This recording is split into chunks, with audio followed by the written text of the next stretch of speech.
All right, Justin Bradley here, SportsWire. We're here with Joe Tallarico, president of the ACCJFL, B Team assistant coach here as well with the WHYFO Stingers. Joe, thank you for laying out the red carpet here.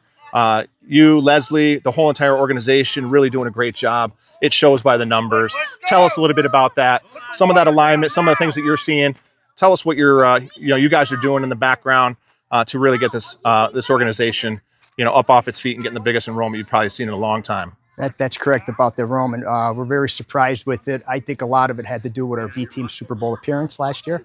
As far as the cheerleading, Cassie and Heather, they're all in.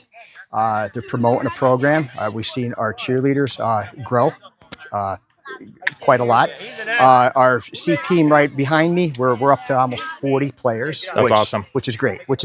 And I'll tell you what, it's probably one of the biggest in the league, or comparable to the biggest in the league.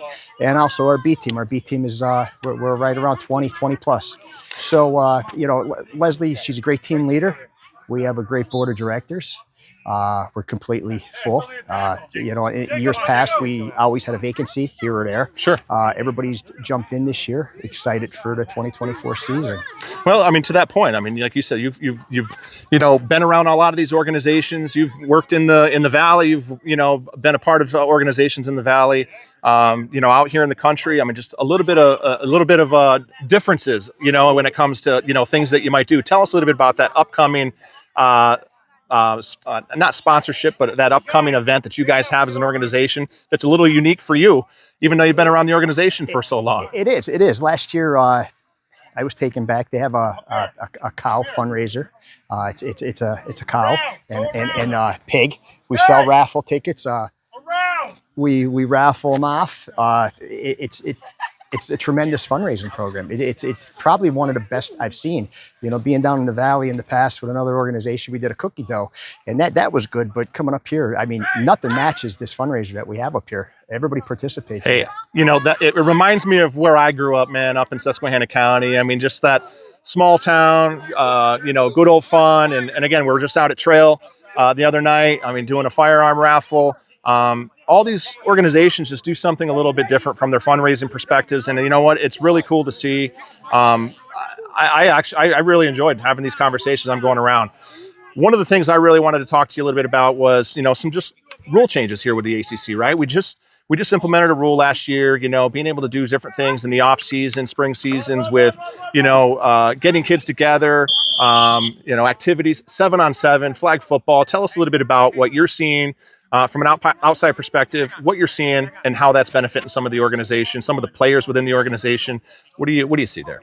I've been around for a good 12 years plus. I'm my seventh year of president, and the conversation preseason was practices before the official start. Okay. Yep. We used to really police it. We had some issues in the past, and flag football came around a couple years back. It started growing. Yeah. It was brought to our attention. Hey, why don't we put some kind of rule in place that these kids could go participate in it? Reason being, it enhances the athleticism in these kids too. They get Absolutely. together, 7-on-7. I personally think our passing games, especially on the B team and the A team level, it's tremendous. And I think it's contributed to the 7-on-7 programs these kids are participating in. Absolutely. We also, a lot of these organizations, including us, we have like a preseason camp. The rule with that is you have to open it to outside participants. Absolutely. And that's all it takes. And these coaches are coming up with their own schemes for the camps, their own drills, their own agilities. And it's amazing because if we open a camp up, we'll have kids from all over the league coming. And then we're looking for the next camp. Valley View has a camp.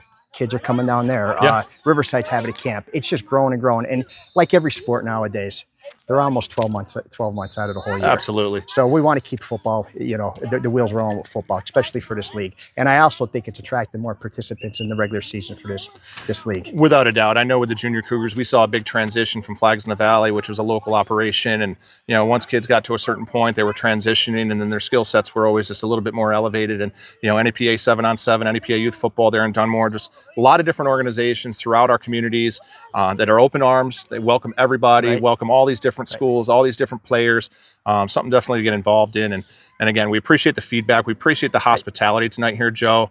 You know, thank you for having SportsWire. You got a great organization out here. The ACCJFL is just an awesome organization to obviously help participate in and help really show a little shine. I mean, that's I think it's been a long time coming to give a little recognition to the ACCJFL and all these organizations within it. So again, we appreciate the time. And I'd also like to say we appreciate everything you're doing with SportsWire. I mean, it's great. It promotes our league, and the parents and the players are really, you're really getting them excited. We appreciate that. Hey, no doubt, man. That's what we're here for. We appreciate it. Thank you again, man. Be well, okay? Anytime. Thank you.